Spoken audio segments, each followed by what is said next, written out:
Hey everybody, Zazu COC here with your Movement Minute. So we've talked a little bit about posture and the certain positions that are going to be beneficial for preventing things like back pain and neck pain. But what happens when you actually do have back pain and neck pain?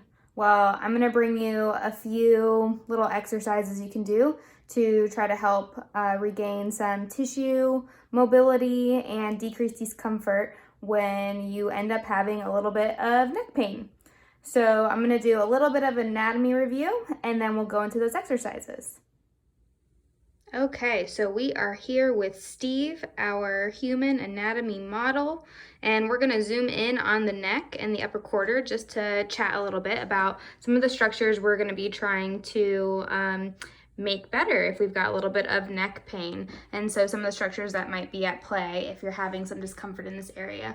So looking at it from the back, we have right the bottom of the skull here, and then we've got these first two vertebrae that are within the cervical spine here. And so you actually have some muscles called your suboccipitals, and you can see some of these actual marks here are where the muscles actually attach onto the bottom of the skull or in the occipital region. And they actually do attach to the first and second vertebrae. And so a lot of times when our posture is leaning forward and so coming to the side, so where our neck, instead of being a little bit more upright, and the natural curve is a little bit more in a regular human. Steve just has a rod in his neck, and so that's why his neck is so straight, but there usually is a little bit more of a curvature through here. But you know, when you've got your shoulders kind of coming forward, your head tilting forward as well, then you put a lot of strain on these little muscles, because when everything comes forward, you still, unless you want to look down, right, and follow kind of where your spine is going, you've got to kind of crank your neck up, and that's what over engages these suboccipitals and can make them very tight and very unhappy. So here are a few tricks for you to engage the suboccipitals and also do some nice kind of joint mobilization is what we call it,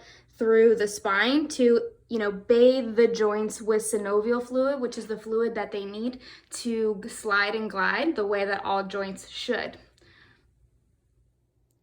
So what do a scarf and a lacrosse ball have in common?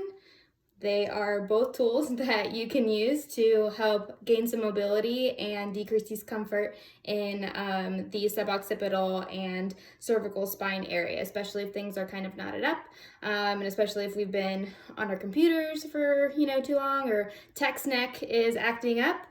These two are great tools to use to be able to get things moving, sliding, gliding the way that they should be. So I'm going to show you on the model where we're going to place both the scarf and the lacrosse ball. We're going to use them for two separate exercises. And so yeah, hopefully that'll just make things a little bit clearer.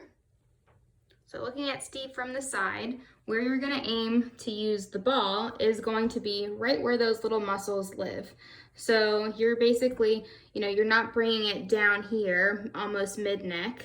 You're really aiming for it to be a little bit higher and really wanting to get the ball on either side where these muscles are. So if you do it right in the middle, it's going to be pretty uncomfortable. And in general, this should kind of quote unquote hurt so good in the sense that it feels definitely tight and tense, but over time you should feel it start to loosen up a little bit. All right, so you're gonna aim to put the ball starting on one side and then going to the other side. So that's how we're gonna use the lacrosse ball. And we're gonna do that laying down. That way you can control how much pressure you're trying to put into the ball. So the other thing we're gonna do is we are going to basically use a scarf and wrap it at the level of right about here on the skull line. So here is a picture of where you want to set that scarf up for the joint mobilization of the cervical spine here, of the suboccipitals. And so you want to make sure that you fold the scarf not more than like a few inches wide, so that you have a good focal area at the base of the skull where you place the scarf. Perfect. And if you're doing this correctly, you're gonna successfully give yourself a double chin at the very end, and then coming back to a neutral spine. The scarf is a lot more gentle of an experience. If you want a little bit more of an intense glide, then you're going to use a dog leash or something that doesn't have as much give, but the same parameters as before. So now we're going to use the lacrosse ball to try to get those muscles to release a little bit. And so again, find the base of your skull, let the ball settle down, kind of right snuggled into the base of the skull and the first couple of vertebrae.